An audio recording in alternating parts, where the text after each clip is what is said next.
Hello everyone, आप सभी का स्वागत है आपके अपने चैनल पर। आज मैं आप लोगों को बताऊंगा 125 सीआरपीसी मेंटेनेंस में जब क्रॉस एग्जामिनेशन होता है वाइफ का, तो वाइफ से आपको अपने क्या क्या क्वेश्चन पूछने चाहिए। देखिए, ये क्वेश्चन जर्नल है, केस टू केस डिफरेंट होते हैं, लेकिन फिर भी ये क्वेश्चन आपकी मदद कर सकते हैं।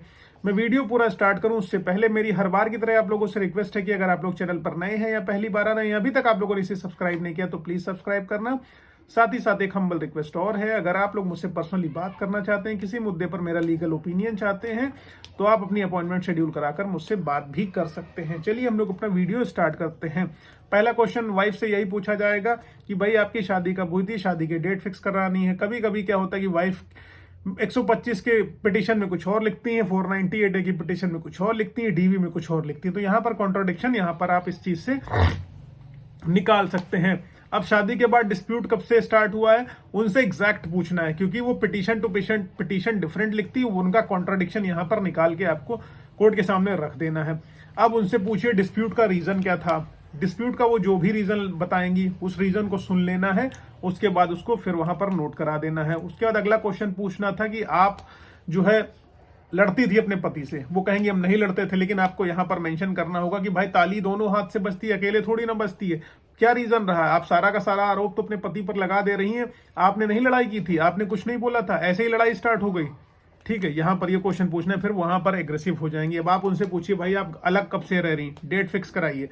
और मैंने जैसा कि बोला, हर पिटीशन में वो डिफरेंट लिख के आई होंगी, अगर उनका झूठ होगा तो यहाँ पर उनकी डेट फिक्स करा लीजिएगा कि कहाँ पर क्या उन्होंने गलतियां करी हैं।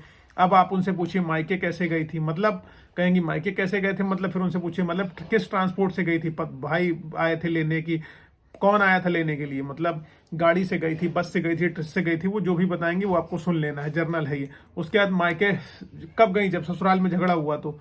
ठीक है, आपको लेने कौन कौन आया था, यहाँ पर उनके भाई आए थे, पिताजी आए थे, तो मतलब देखना है कि भीड़ भीड़ गदर करके जानबूझ के घर लेके आए ताकि घर में माहौल क्रिएट कर सकें और आसपास के सोसाइटी वालों को डिस्टर्ब कर सकें, ताकि आपकी इमेज वहां पर डाउन कर सकें।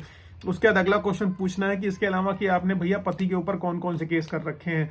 मान लीजिए जो केस कर रखे हैं वो बताएंगे, नहीं बताती हैं तो आपके पास तो फाइल होगी, आप उनका झूठ वहां पर बेनकाब कर सकते हैं। अब आपको इसके बाद पूछना है कि आपने इस केस के अलावा अपने पति से कहां कहां मेंटेनेंस मांगा है, क्योंकि वाइफ जर्नली आपसे डीवी में मेंटेनेंस मांग सकती हैं, 24 HMA में मेंटेनेंस मांग सकती है, 125 पे मेंटेनेंस मांग सकती है, तो वो बताएंगी कहां कहां उन्होंने मेंटेनेंस मांग रखा हुआ है। अगर ऑलरेडी मेंटेनेंस कहीं मिल रहा है तो मेंटेनेंस केस डिसमिस करा सकते हैं आप। उसके बाद बच्चे कहाँ रहते हैं, जनरली बच्चे अपनी माँ के साथ रहते हैं, क्योंकि बच्चों को वो लेके भाग जाती हैं। तो उसके बाद आपको पूछना है आप अपने बच्चों को माता पिता उसके पिता से मिलने क्यों नहीं देती, वो बताएंगी कि भैया देख रेख नहीं करते इसीलिए हम नहीं मिलने देते हैं। आपको यहां पर कहना है कि भाई बच्चे के लिए दोनों माता पिता इंपॉर्टेंट है, दोनों का वात्सल्य बहुत जरूरी है, इसलिए आपको बच्चों से उनको मिलने देना चाहिए था, लेकिन ये आपकी मलेशियस इंटेंशन है, आपका बैड इंटेंशन है अपने बच्चों के अगेंस्ट और अपने पति के अगेंस्ट, जिससे आप उन्हें मिलने नहीं दे रही हैं, उनसे मिलने से रोक रही हैं। उसके बाद आपको उनसे पूछना है कि आपकी क्वालिफिकेशन क्या है, जो भी आपकी उनकी क्वालिफिकेशन होगी वो बताएंगी, और जरा सा भी कॉन्ट्राडिक्शन होगा तो आप उसको नोट करा दीजिएगा। अब आपको पूछना है कि पढ़ाई कहाँ से की है। ठीक है, तो कई बार ऐसा होता है कि पति ही पत्नी को पढ़ा रहा होता है, फिर यहां पर आपको यह साबित कर देना है कि भाई इनका पति का गुड इंटेंशन है, अपनी वाइफ को वो ग्रो करते हुए देखना चाहता था, इसीलिए उसने फर्दर एजुकेशन अपने पत्नी की पूरी करा रहा है पति। उसके बाद उससे पूछना है जॉब करती थी, अगर वो करती थी तो इससे क्लियर हो जाएगा कि वो एक्सपीरियंस है, जॉब करने में कैपेबल है, उसको नौकरी मिल सकती है, वो कर सकती है, लेकिन वो जानबूझ के मेंटेनेंस लेने के लिए नहीं कर रही है, वर्तमान में जॉब कर रही है। उसका आंसर जो भी होगा उसको आपको नोट करा देना है। पति के साथ आप रहना चाहती हैं या नहीं रहना चाहती हैं, ये आपको पूछना है, तो वो जो भी बताएंगे उसको आपको नोट करा देना है। पति के साथ नहीं रहना चाहती तो क्लियर कट है कि सिर्फ मेंटेनेंस लेके उनको हैरेस करती रहना चाहती हैं। ये सारे के सारे क्वेश्चन जो भी आपको है पूछ लेने हैं। उसके बाद अपना जर्नल व्यू दे देना है कि देखिए ऐसा है, जानबूझ के आप अपने पति को हैरेस कर रही हैं, उसके साथ नहीं रहना चाहती, सिर्फ उससे धन उगाही करना चाहती हैं, उसके बच्चों को उससे दूर रखना चाहती हैं, उसके माता पिता को उससे दूर रखना चाहती हैं, और स्वयं का एक छत्र राज चलाना चाहती हैं।